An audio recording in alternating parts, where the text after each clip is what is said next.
Zane stared blankly at the paper in front of him. One signature and his family would be set for life. This is what the researcher from Bronco told him. Participate in their research, his sentence would be commuted, and his family would never struggle for anything ever again.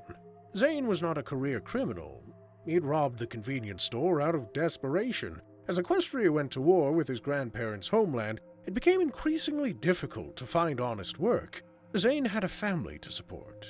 It was a choice to rob a store or go hungry.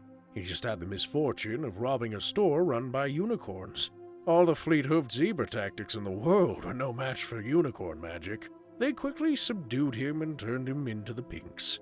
He was shown no mercy in the equestrian criminal system. After all, he was a perfect example of why zebras were not to be trusted. Better white than striped, As the Ministry of Image would put it. He was arrested for armed robbery. It would be years before he would see his wife or his daughter again. So when unicorns from Robronco came offering commuted sentences and compensation for family in exchange for volunteers, Zane was first to speak up.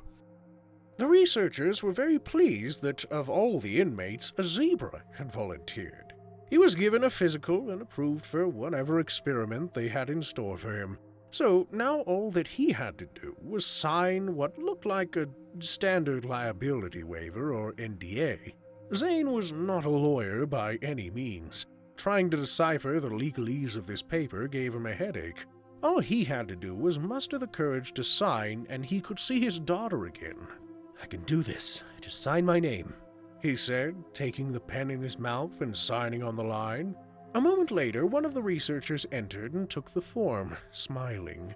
Another researcher in a lab coat entered and administered a shot. Zane became very sleepy.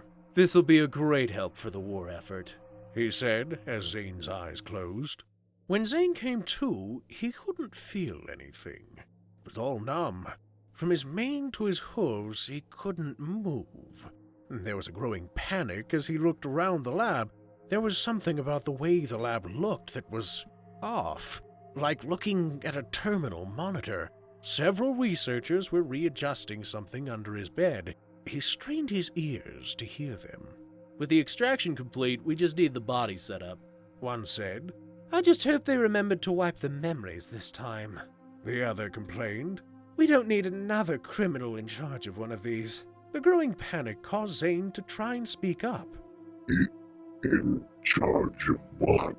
He asked, his words coming out rather deep and robotic. "Celestia, damn it," the second researcher said. "They forgot again!" "Already the memory purge," the first sighed. "Can't have this brainbot talking when we show it to Ironshod."